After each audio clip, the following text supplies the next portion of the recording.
All right, here we go. Another nice ride down in the morning. Gets me ready for that 8 o'clock class in the morning too. Lets me get my exercise in the morning, and also lets me kind of practice what I preach in terms of telling the students about conservation of energy. So I've been at Gannon 23 years now, and I'm also a Gannon alumnus. The community, the family nature, the small school atmosphere where, you know, you walk around campus and you can't help but say hi to a student. We're making a difference in people's lives and students' lives and helping them get where they want to go down the road.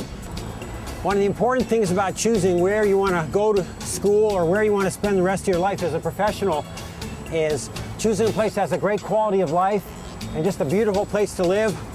As you can look behind me, gorgeous Presque Isle State Park, back there, Presque Isle Bay, tremendous recreational and, for me, research opportunities.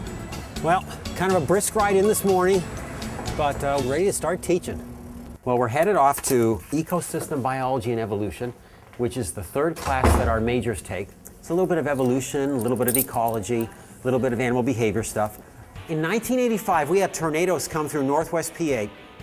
It kind of gives them a foundation on whether or not, if some of this stuff excites them, and we certainly hope it does, then they would take an upper level course in botany, ecology, animal behavior, evolution, something like that later on. A primary isolating mechanism, abbreviated PIM, is some physical or catastrophic weather event that separates a population into two. When you look at their faces and you can tell that they're just like sponges ready to soak up everything you can give them, that's what gets you excited about being a teacher. It's a symbiotic relationship where, I'm using biology terms, a symbiotic relationship where we're both benefiting from each other's knowledge and experience. On this wall are all the different thank you notes and just pictures that students have given to me over the years as their way of saying thanks for what little help I've played them in getting to achieve their goals. So it's nice to just go up there and see like an invitation to graduate school or an invitation to a medical school graduation or a wedding or a birth or anything like that. This is kind of the wall of what it's all about for a teacher, helping students get where they want to go. I think another strength of Gannon is the fact that students feel comfortable coming into my office, sitting down and saying, Dr. Ropski, I need to talk to you about this. There's a concern going on, a personal issue, a family issue that I'm not sure how to deal with. Can we talk? And we sit down and talk. And a lot of times it's just me being there to listen. Tell me more about where you're going to be this summer, once you're done with all the PA stuff. We are going to Presque Isle State Park for birding today. This afternoon's class is a vertebrate zoology lab, VertZo. It is an upper level elective, so it's mostly juniors and seniors, probably about 18 kids in the class. And these are kids that have a strong interest in maybe doing something career-wise with animals. This is just the time of the year for migration. We'll see more turkey vultures, I promise. Presque Isle is a state park, and it is a peninsula that juts out into Lake Erie. It's about 12 miles long, all sand. There's great beaches and there's great research opportunities.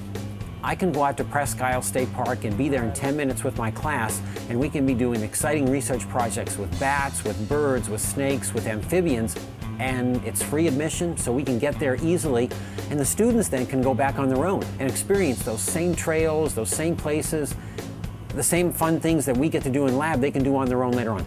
Michelle, do you realize that this is the first time in maybe 60 years that bald eagles are nesting on Presque Isle, and we were the first group to get out to see them? How cool is that? You've got to have a love for what you're doing. You can't teach that at a college. You can't teach someone to love something, but you can teach someone, I think, to have such passion and drive for what they're studying that it turns out that's not going to be just their job the rest of their life. It's how they're going to make a difference in someone's lives. It's how they're going to make the planet better. It's how they're going to become better citizens, better persons overall. That's really what teaching is all about. Certainly an earthquake would do the same.